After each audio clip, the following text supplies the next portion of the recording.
네, 안녕하세요. 이왕입니다. 오늘부터 민법 수업을 같이 한번 해보도록 할 겁니다. 민법은 양이 되게 많아요. 엄청나게 많이 있습니다. 조문 수가 아마 우리나라 법 중에서 가장 많은 법일 거예요. 1조부터 조문이 몇 개나 되는지 혹시 아세요? 1000개가 넘습니다. 1118개 조문이나 있거든요. 그렇다고 그렇게 겁을 먹지 마세요. 이 1118개 조문이 다 뭐 중요하거나 다 꼭 알아야 된다 이런 건 아니고요. 제가 생각할 때는 그렇게 중요한 조문은 10분의 1도 채 안 돼요. 100개도 채 안 되고요. 제가 그다음에 수업 시간에 우리 강의 시간에 자세하게 짚어드릴 조문은 채 한 50개도 안 될 겁니다. 그 정도만 알아두셔도 우리 실무적인 내용을 하는데 큰 어려움이 없으실 거예요. 그래서 꼭 제가 말씀드리는 조문은 제가 중요하다고 말씀드릴 테니까 꼭 기억을 해주셨으면 좋겠고 그 정도만 알아두셔도 그 문제는 없습니다. 오늘 시간에는 그 방대한 민법 중에서 첫 번째 파트예요. 우리 민법은 민법 총칙, 그 다음에 물권법, 채권법, 그 다음에 가족법. 가족법은 친족 상속법이라고도 얘기를 해요. 뭐 크게는 4가지 또는 5가지로 나뉘게 되는데 오늘은 첫 파트입니다. 민법 총칙을 배워보도록 할 거예요. 그래서 오늘 기본적인 내용을 배울 거니까 오늘 잘 한번 따라와 보시길 바랍니다. 자, 출발을 하도록 하겠습니다. 먼저 학습 목차예요. 민법의 첫 번째 법원입니다. 법의 원천이에요. 법의 원천. 우리 민법은 뭘 근거로 하고 있는지 한번 살펴볼 거고요. 그다음에 민법은 어떠한 성질이 있는지 또 한번 살펴볼 겁니다. 자세히 배워볼게요. 그다음에 민사법은 어떤 역할을 하는지 미리 한번 짚어볼까요? 민사법은 크게 세 종류가 있어요. 민법, 그 다음에 좀 이따 나와요. 민사소송법, 그 다음에 민사집행법. 물론 민사 관련 법률은 더 많이 있습니다. 근데 큰 테두리에서 말씀을 드리자면 이 민법, 민사소송법, 민사집행법 이런 것들이 큰 굵직굵직한 민사법의 이 종류인데요. 이러한 그 굵직한 테마들이 우리 어떠한 역할을 하는지 한번 살펴보도록 할 거예요. 자, 그다음에 마지막으로 민법전의 구성이죠. 아까 제가 잠시 말씀드린 것처럼 1조부터 1118조까지 이렇게 많은 조문이 있는데 그래서 어떤 부분은 어떤 파트, 어떤 부분은 어떤 파트인지를 한번 알아볼 테니까 한번 출발을 해보도록 할게요. 자, 먼저 민법 1조입니다. 조문을 한번 읽어볼게요. 1조는 상징적이기 때문에 한번 같이 읽어보는 거예요. 자, 봅시다.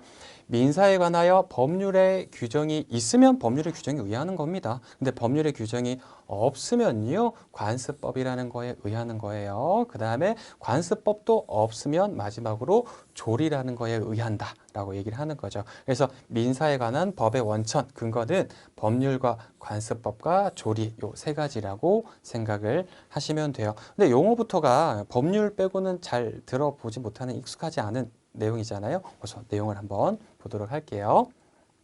먼저 법률.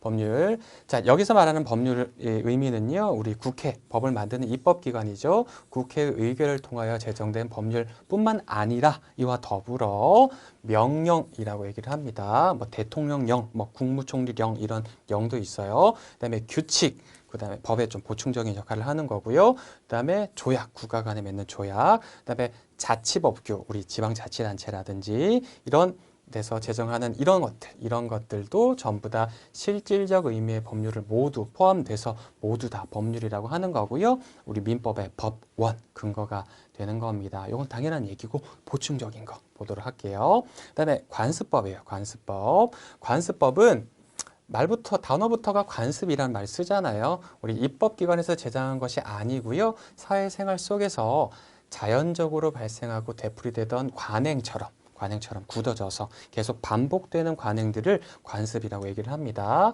그래서 관행으로 도덕적 규범으로 성립되어서 사람의 행위 기준으로서의 구속력을 가지게 된 법을 관습법이라고 얘기를 해요. 우리 예로부터 계속 이럴 땐 이렇게 해야 된다, 이럴 땐 이렇게 해야 된다, 이렇게 관습적으로 사회 통념상으로 계속 되풀이 되던 게 있지 않습니까? 이런 것들은 누가 생각을 해봐도 관습적이다라고 하는 거고요. 이런 게 되풀이 되면서 관습법이라는 법원을 형성을 하는 거예요. 자, 이 관습법은 불문법이에요. 불문법이란 얘기는 우리 명시적으로 눈에 보이는 조문이 없다는 얘기입니다. 좀 전에 살펴봤던 우리 법률은 성문법이라고 얘기를 해요. 왜냐하면 법 전에 있으니까, 법 조문에 있으니까, 눈으로 볼 수가 있으니까 성문법이라고 얘기를 하는데, 관습법은 조금 전에 말씀을 드린 것처럼 사회 통념상으로 이 일반인들의 우리 상식에서 생각할 수 있는 거기 때문에 이 눈에 보이는 법 조문이 아니고요. 우리 불문법이라고 얘기를 하는 겁니다. 그래서 불문법이고, 성문법이 발달하기 전에는 대부분이 관습법이었으나 오늘날은 성문법, 아까 그 법률이 있죠. 법률의 보충적인 효력을 담당하고 있다라고 얘기를 하는 겁니다. 그렇다고 하더라도 법원에는 뭐 마찬가지예요. 법원입니다. 마지막으로 조리가 나오겠죠. 조리는 많은 사람들이 승인하는 공동생활의 원리인 도리고요. 사회 통념, 선량한 풍소, 기타 사회 질서, 그다음에 신의 성실 원칙이라는 말로 표현되기도 합니다. 다 좀 익숙하지는 않은 단어네요. 자주 쓰지는 않는 단어죠. 재판에 있어서 우리 민사소송이나 이런 소송에 있어서 성문법이나 관습법의 결함을 보충하기 위하여 이용되는 일이 많습니다. 우리 실제로 보면요. 법이 완벽한 건 아니에요. 이게 모든 법률 분쟁이 있어서 법조문이 모든 걸 해결해 주진 않습니다. 모든 걸 해결을 해주지 못한다면 뭔가를 보충해주는 우리 보완 장치가 있어야 될 거 아니에요. 그래서 이 조리가 바로 우리 이 법률의 흠결을 우리 좀 보충해준다. 라는 의미라고 생각하시면 큰 무리가 없을 것 같아요. 이게 바로 민법 1조였습니다. 좀 상징적인 조문이고요. 계속 넘어가도록 할게요. 자, 이번에는 민법의 성질입니다. 민법은 어떠한 성질을 갖고 있느냐 한번 알아보도록 할게요. 먼저 사법으로서의 성질을 가지고 있다. 읽어볼게요. 사람의 생활 과정에서 발생하는 법률 관계의 형성 요소인 사적 자치의 원리라고 얘기를 합니다. 처음부터 한자니까 좀 헷갈리죠? 사적 자치 어려운 말이 아니에요. 사적 자치는 그냥 쉽게 표현을 하자면 우리 법 테두리 내에서, 우리 합법적인 테두리 내에서 내 일은 내가 알아서 한다는 겁니다. 네 일은 네가 알아서 해라 이 얘기죠. 우리 사적 자치란 말 때문에 우리 사법으로서의 성질을 갖고 있다라고 얘기를 하는 겁니다. 우리나라는 우리 자유민주 국가죠. 그래서 우리 합법적인 테두리 내라면은 우리 개개인의 결정이나 이런 의사표시는 우리 법률 관계는 개인이 자유롭게 사적으로 할 수 있다는 얘기예요. 이게 바로 사법으로서의 성질을 가지고 있다라고 얘기를 하는 겁니다. 자, 이런 사법의 규율 대상이 되는 생활관계에는 크게 재산관계와 가족관계 두 가지로 구분이 돼요. 뭐 다른 말로 얘기를 하자면 재산 분쟁, 재산적인 분쟁, 그 다음에 가족 간의 분쟁, 신분 간의 분쟁 같은 게 있을 수가 있겠죠. 이런 재산관계, 재산 분쟁, 그 다음에 가족관계, 가족 분쟁, 이걸 해결하는 게 우리 바로 사법으로서의 성질을 가지고 있는 민법의 역할이라고, 성질이라고 생각을 하시면 됩니다. 좀 이따가 살펴보겠지만 우리 민법은 재산관계, 재산 분쟁에 대해서는요, 어떤 걸 통해서 물권법, 채권법이라는 걸 조문을 통해서 해결을 해주고 있어요. 그 근거 조문이 물권법과 채권법에 있습니다. 자, 그다음에 가족관계, 가족분쟁, 신분관계에 대해서는 우리 가족법이라고 얘기를 합니다. 자, 근데 가족법이라고 통칭을 하기도 하고요. 친족법, 상속법이라고 구분해서 얘기를 하기도 해요. 똑같은 말입니다. 가족법이라는 말과 그냥 합쳐서 친족 상속법이라고도 통칭하기도 하니까 똑같은 말이에요. 어쨌건 가족관계, 가족 분쟁에 대해서는 가족법을 통해서 분쟁을 해결하고 있어요. 이 조문을 활용을 하는 겁니다. 이런 것들을 배우는 게 바로 민법 공부입니다. 자, 그 다음에는 실체법으로서의 성질을 가지고 있다. 이 절차법과는 좀 차이가 난다라는 걸 좀 비교를 한번 해보도록 할게요. 실체법이라는 얘기는 이론이란 얘기예요. 이 반대되는 의미로서 좀 이따가 살펴보겠지만 실체법의 반대말 절차법이라고 얘기를 하고요. 이론 공부한다 반대말 우리 실무 공부를 한다라고 얘기를 하잖아요. 민법은 실체법, 이론법으로서의 성질을 갖고 있습니다. 자, 볼게요. 민법은 권리와 의무의 발생과 변경과 소멸을 정하는 실체법, 이론법 공부 시간입니다. 이런 실체법과 대비되는 상반되는 의미로서 절차법, 실무법이 있는데요. 민법에서 발생하고 변경하고 소멸된 권리와 의무의 구체적인 실현 방법, 절차를 규율하는 법을 절차법, 실무법이라고 얘기를 하고요. 이러한 절차법에는 물론 저랑은 공부를 하진 않겠지만 우리 민사소송법, 민사집행법 이런 것들이 바로 이런 권리와 의무의 발생의 변경, 소멸을 구체적으로 실현하는 방법을 규율하는 절차법이라고 얘기를 하는 거예요. 우리 민사소송할 때는 민사소송법을 이용하는 거고요. 그 다음에 민사집행은 우리 용어가 그렇게 익숙하진 않을 거예요. 강제집행이라고 하는 용어가 있습니다. 강제집행. 그 다음에 보전처분이라는 또 용어를 쓰기도 해요. 먼저 강제집행은요, 우리 한번 들어보셨을까요? 압류라는 말로도 써요. 압류. 압류라는 말은 들어봤나요? 압류가 곧 똑같은 말로 강제집행을 한다. 강제집행을 신청한다. 압류한다. 압류 신청한다. 이런 표현을 쓰는 거예요. 그다음에 보전처분은 뭐냐면요. 이쪽에 써볼게요. 우리 가압류라는 말 혹시 들어봤어요? 법률 용어에서 되게 많이 쓰는 말이고요. 그 다음에 가처분이라는 용어를 씁니다. 이런 가압류, 가처분을 통칭하여 보전처분이라고 하는데 어쨌건 결론은 압류와 가압류와 가처분이라는 이런 절차, 강제집행, 보전처분 절차는 민사집행법에 규정이 된 거예요. 자, 이런 걸 통해서 실제적으로 분쟁을 해결을 하는 겁니다. 자, 계속 볼게요. 민사법의 역할은 어떤 역할을 하는지 한번 살펴보도록 하겠습니다. 자, 민사법은 말씀드린 것처럼 총 세 가지 이 정도 있어요. 물론 더 있어요. 우리 짜잘한 법들이 더 많이 있는데 큰 테두리에서는 이 세 가지를 가지고 민사법이라고 얘기를 합니다. 자, 비교를 하자면 민법은 아까 말씀드린 것처럼 실체법, 즉 이론의 성질을 가지고 있어요. 자, 말씀드린 것처럼 권리와 의무가요, 발생하고 변경하고 소멸하는 그 일련의 과정들은 민법에 녹아 있는 겁니다. 제가 예를 한번 들어보도록 할게요. 실무상 가장 많이 일어나는 법률 관계 중에 하나가 우리 친구들 사이에 아니면 아는 사람한테 돈을 빌려준다 이런 얘기를 하잖아요. 돈 꿔준다, 돈 좀 빌려줘 이런 말을 하는데 법률 용어로는 뭐라고 얘기를 하냐 하면 돈 빌려주는 계약을 금전소비대차 계약이라고 합니다. 용어가 좀 낯설죠? 괜찮습니다. 금전소비대차 계약 체결한다. 돈을 빌렸다. 돈을 빌려줬다. 이렇게 얘기를 하는 거예요. 이 금전소비대차 계약을 체결했기 때문에 용어 우리 이건 다 들어보셨을 거예요. 채권자, 그 다음에 채무자 이런 용어를 쓰잖아요. 자, 이 정도는 우리 법을 배우지 않더라도 채권, 채무다, 채권자다, 채무자다 이런 용어를 쓰니까 제가 간단하게 한번 설명을 해드리도록 할게요. 채권자는 용어 자체에서 권리가 있다는 얘기고요. 채무자는 우리 용어 자체에서 의무를 가지고 있다라고 얘기를 하는 겁니다. 왜 채권자가 권리를 가지고 채무자가 의무를 가지게 되는가? 근거는요. 민법에 있어요. 민법에 보면은 채권편에 있지만 금전 소비대차 계약이라는 조문이 있거든요. 소비대차 계약을 체결하면 채권자는 권리가 생깁니다. 권리가 발생해요. 누구한테?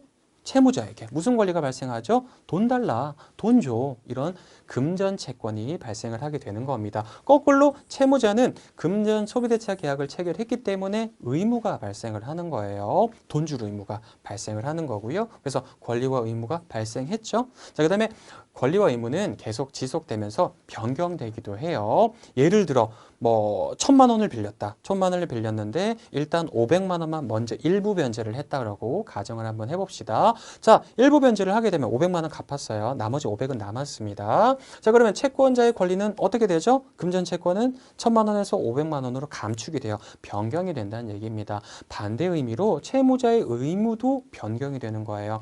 원래는 금전 채무가 1,000만 원이 있었는데 500만 원으로 변경이 되는 거죠. 자, 똑같이 권리와 의무의 변경이 일어났고요.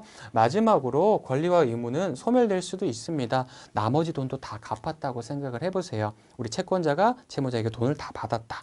거꾸로 채무자가 채권자에게 돈을 다 갚았다. 변제를 다 했다. 전부 변제했다라고 표현을 하는데 이렇게 되면 채권자는 더 이상 돈 받을 권리가 있나요? 아니죠. 금전 채권이 소멸하게 된 겁니다. 자, 거꾸로 채무자 입장에서도 의무가 남아 있나요? 아니죠. 의무가 다 소멸을 한 거예요. 자, 본 것처럼 이 시간적 관계에 따라서 권리와 의무가 발생하고 변경하고 소멸하고 이런 일련의 과정들이 전부 다 민법에 근거를 하고 있다는 얘기입니다. 그래서 너에게는 왜 권리가 있느냐? 근거는 민법에 있다는 얘기예요. 자, 근데 문제는 뭐냐면 우리 이 동아 같은 나라처럼 우리 법률 분쟁이 발생하지 않으면은 사실 법도 필요가 없어요.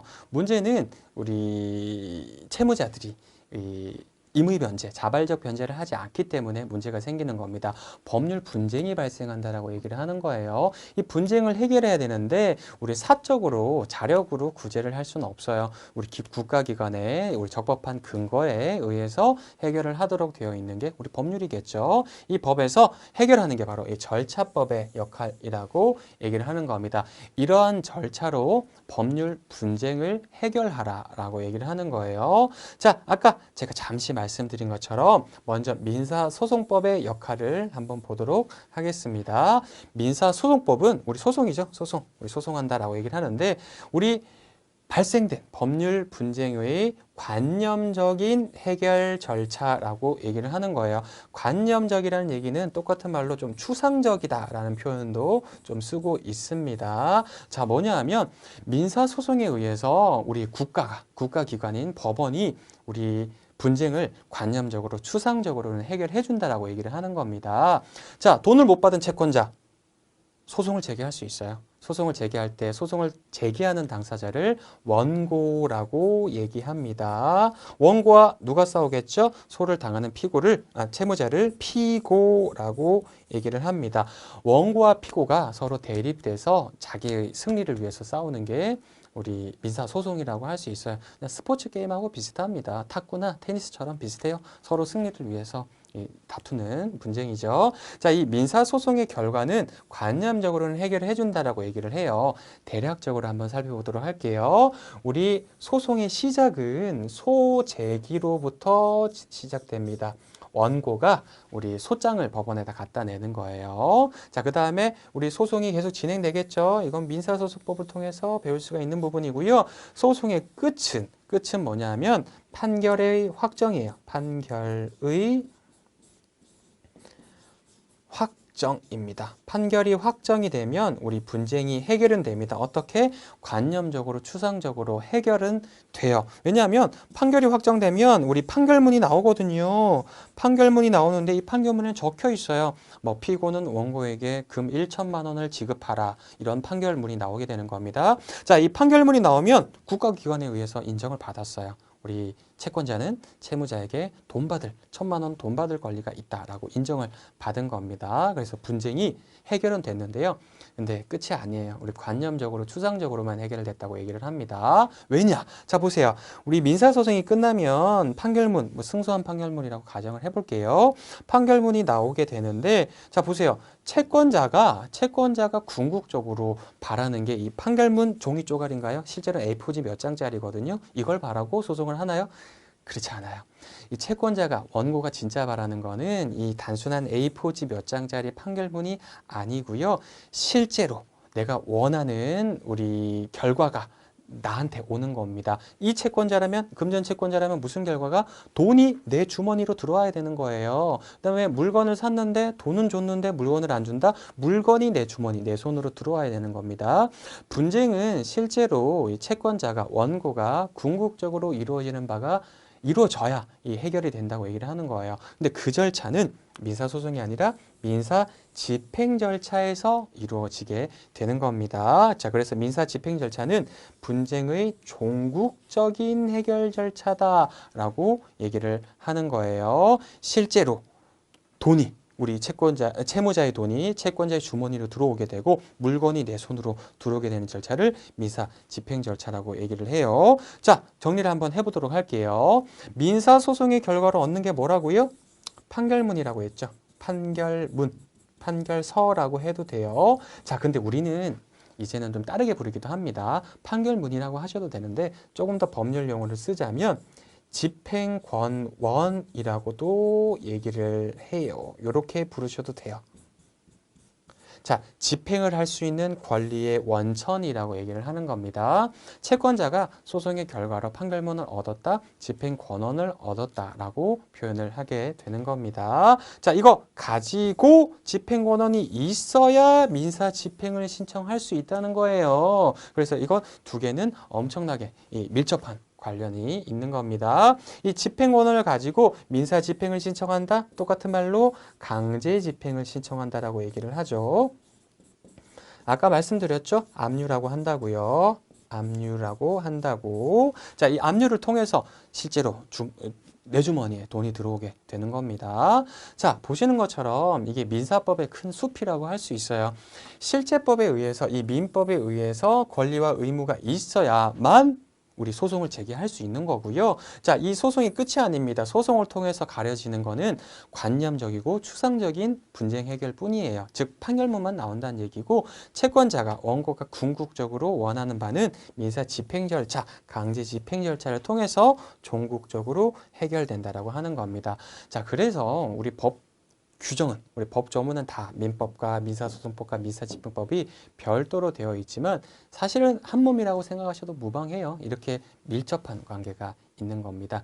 이 큰 테두리가 민사법의 숲이고요. 이 숲 중에서 저는 여러분께 우리 민법이라는 나무를 알려드리도록 할 거예요. 자, 민법의 구성을 한번 보도록 하겠습니다. 자, 민법전의 구성인데요. 민법은 아까 말씀드린 것처럼 1조부터 1118조까지 양이 되게 많아요. 조문 순서대로 우리 구성 부분이 나누어지는데 총 4가지라고 해도 되고 5가지라 해도 됩니다. 아까 말씀드린 것처럼 친족 상속법을 합쳐서 가족법이라고도 한다고 얘기를 했죠. 가족법이라고 해도 되고 친족 상속법 별도로 구분하셔도 되고요. 자, 출발해 볼게요. 먼저 1조부터 184조까지는 민법 총칙 파트라고 얘기를 해요. 자, 민법 총칙은 무슨 파트냐? 법학을 배우기 위한 기초지식 습득 단계라고 할 수 있습니다. 민법뿐만 아니라 모든 법을 배울 때 있어서 사실 민법 총칙은 기초적으로 알아야 되는 사실이에요. 예를 한번 들어보도록 할게요. 우리 수학을 배운다. 뭐 2차 방정식을 배운다. 삼각함수를 배운다. 미분 적분을 배운다. 자, 이런 걸 하기 전에 최소한 뭐부터 알아야 돼요? 덧셈, 뺄셈, 나눗셈, 곱셈 이런 사칙 연산은 할 줄 알아야 되잖아요. 그걸 할 줄 알아야 뭐 방정식을 풀든지 말든지 하죠. 법률을 배우기 위해서 민법 총칙 파트를 배우는 게 우리 수학으로 치자면 사칙 연산을 배우는 거다라고 생각을 하시면 돼요. 자, 그다음에 그래서 주요 내용으로 권리의 주체, 뭐 사람이란 무엇인가 이런 것들, 권리의 객체, 물건이란 무엇인가 이런 것들을 배울 거고요. 법률 행위는 뭘까? 대리는 뭘까? 기간 계산은 어떻게 하지? 소멸시효란 뭘까? 이런 것들 있죠. 기본적인 지식은 우리 민법 총칙 시간에 배우게 되는 겁니다. 자, 그 다음에는 물권법이에요. 185조부터 372조까지 구성이 되어 있는데 물권이라는 용어는 요겁니다. 소유권 등 사람이 물건을 지배하는 권리라고 할 수 있어요. 자, 똑같이 이어볼까요? 권리의 주체는 사람만이 될 수 있습니다. 사람만이 권리를 가질 수 있지 사람 이외에는 권리를 가질 수가 없어요. 미리 예습할까요? 사람의 종류는 2종류밖에 없어요. 자연인과 법인 2종류밖에 없습니다. 나머지는 우리 사람이 될 수 없어서 권리를 가질 수가 없고요. 자, 그 다음에 권리의 객체는 물건입니다.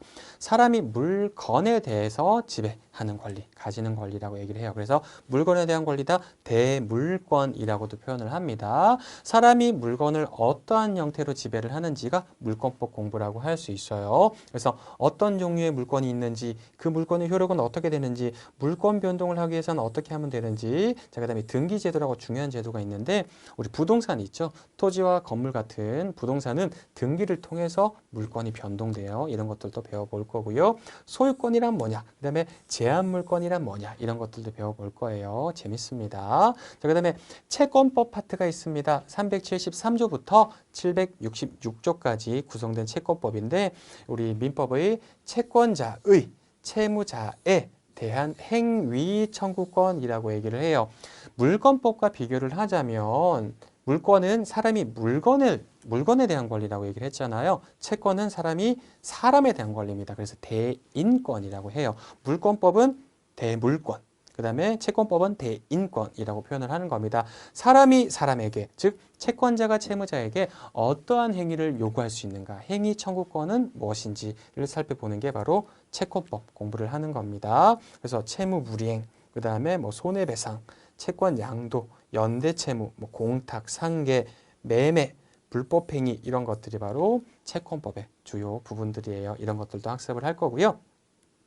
그다음에 가족법 남았는데 가족법의 첫 번째 파트 친족법입니다. 767조부터 996조까지 이루어져 있는데 가족관계, 신분관계의 발생과 변경과 소멸은 이 친족법에 구성이 되어 있어요. 예를 들어 우리 남녀가 우리 혼인을 약속한다. 약혼이라고 하고요. 약혼 뒤에 혼인을 하게 되죠. 혼인하고 우리 이혼도 할 수 있죠. 이혼이라든지 그다음에 입양은 뭐냐 하면 우리 용어는 많이 씁니다. 우리 부자관계, 우리 모자관계 같은 우리 자연적으로 우리 혈족은 아니지만 법률 규정에 의해서 부자관계, 뭐 모자관계 이런 형성을 하는 입양이라든지 그다음에 친권, 후견 이런 것들이 바로 친족법의 주요 구성 부분입니다. 자, 그다음에 마지막으로 상속법인데요. 997조부터 마지막 1118조까지 있습니다. 우리 권리 주체인 사람 중에서 우리 저나 여러분처럼 숨 쉬는 자연인이 있죠. 자연인은 누구나 사망이라는 사실을 겪게 됩니다. 죽지 않는 사람은 없어요. 이 자연인의 사망으로 인해서 이뤄지는 우리 법률 관계에 대해서 배우는 게 상속법 공부라고 얘기를 하는 겁니다. 그래서 상속이라든지 자, 그다음에 미리 예습을 합시다. 상속은 우리 포괄승계주의라고 얘기해서 당연승계주의라고 얘기를 해서 우리 피상속인, 망자, 고인이 돌아가시면 상속인은 무조건 포괄적으로 모든 걸 승계를 합니다. 근데 이 플러스 우리 적극 재산이라고 하는데 좋은 것만 받으면 좋겠는데 그렇진 않죠. 채무가치, 소극 재산이라고 합니다. 채무나 빚 같은 것도 떠안을 수 있어요. 이런 거를 다 받으면 안 되겠죠. 그래서 상속을 포기할 수도 있고요. 한정 승인이라는 것도 있습니다. 나중에 가족법 시간에 배울 거예요. 그다음에 유언이라든지 유류분 이런 것들도 우리 상속법 파트에 있는 겁니다. 자, 여기까지가 1조부터 1118조까지의 민법의 구성이에요. 이 파트별로 딱 뭘 배우는지를 좀 체크를 하시고 따라와 보시면 좋겠습니다. 근데 조문이 많은데 그렇게 걱정 안 하셔도 돼요. 우리 중요한 것만 발췌를 해가지고 실무적으로 쟁점이 되는 사항만 자세히 그다음에 재밌게 한번 배워보도록 하겠습니다. 네, 오늘은 민법의 기초적인 부분에 대해서 한번 알아봤고요. 우리 다음 강의부터 본격적으로 민법 총칙 한번 배워보도록 하겠습니다. 감사합니다.